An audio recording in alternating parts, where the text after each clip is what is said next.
नमस्कार। अब हम गीता की 24वां अध्याय शुरू करने जा रहे हैं। आप लोग ध्यानपूर्वक सुनिए। व्याख्या। शास्त्र आदि इस शरीर में विकार क्यों नहीं करते, वहाँ बात इस श्लोक में कहते हैं। शास्त्र इस शरीर का छेदन नहीं कर सकते। इसका मतलब वह नहीं है कि शास्त्रों का अभाव है या शास्त्र चलने वाला अयोग्य है। प्रस्तुत छेदन रूपी क्रिया शरीर में प्रविष्ट ही नहीं हो सकती, वह छेदन होने के योग्य ही नहीं है। शास्त्र के सिवाय मंत्रों, सांप आदि से भी इस शरीर का छेदन नहीं हो सकता।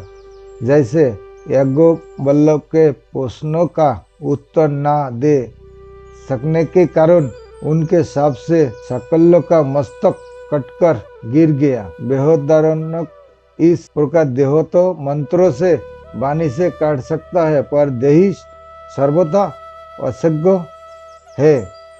वह शरीरी अदाह है, क्योंकि इसमें जलने की योग्यता ही नहीं है। अग्नि के सिवाय मंत्रों, सांप आदि से भी वह देही जल नहीं सकता।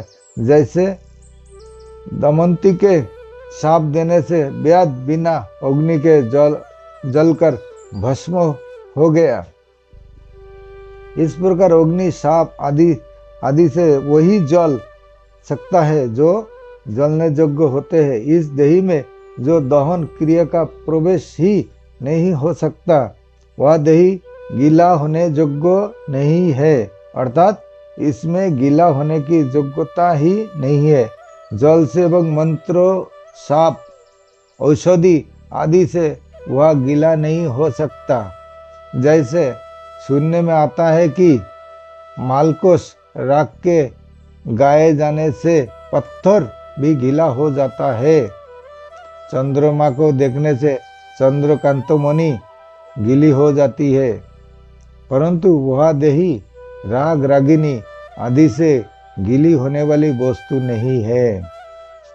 वह देही अस्वच्छ है, वायु से इसका शोषण हो जाए, वह ऐसी वस्तु नहीं है, क्योंकि इसमें शोषण क्रिया का प्रवेश ही नहीं होता।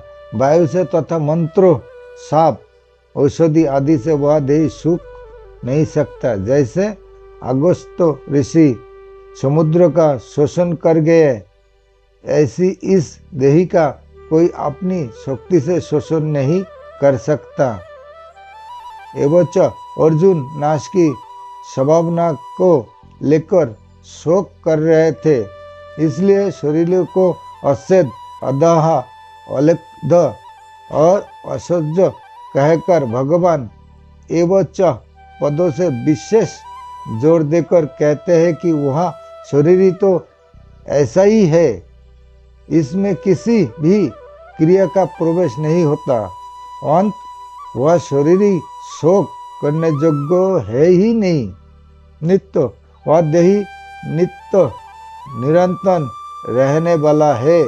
वह किसी काल में नहीं था और किसी काल में नहीं रहेगा, ऐसी बात नहीं है, किंतु वह सब काल में नित्य निरंतर यू का यू रहने वाला है। सर्वगत वह देही सब काल में यू का यू ही रहता है, तो वह किसी देश में रहता होगा।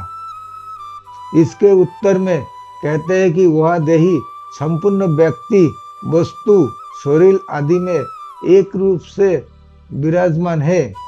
अचल वह सर्वगत है, तो वह कहीं आता जाता भी होगा। इस पर कहते हैं कि इस देही स्थिर स्वभाव वाला है, अर्थात इसमें कभी वह और कभी वह इस प्रकार आने जाने की क्रिया नहीं है।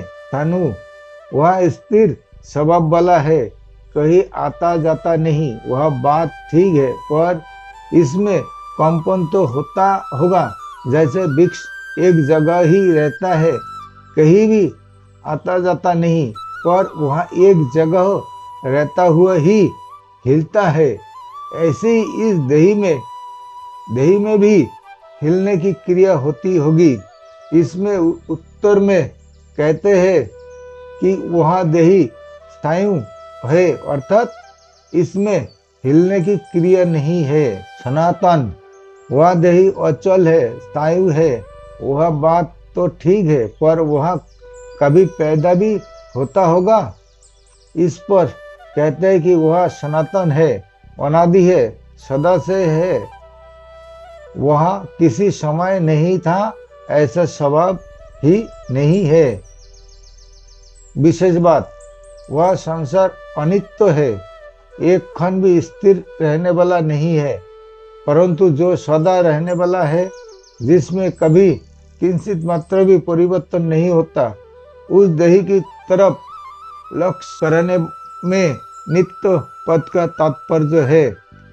देखने, सुनने, पढ़ने, समझने में जो कुछ प्रकृति संसार आता है, उसमें जो सब जगह परिपूर्ण तत्व है, उनकी तरफ लक्ष्य करने में सर्वगत पद का तात्पर्य है। संसार मात्र में जो कुछ वस्तु, व्यक्ति, पदार्थों आदि है, वे सब के सब चलनमान है।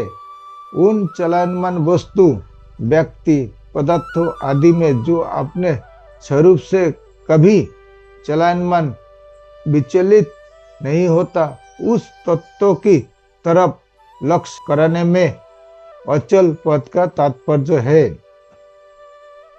प्रकृति और प्रकृति के कार्य संसार में प्रतिक्षण क्रिया होती रहती है, परिवर्तन होता रहता है।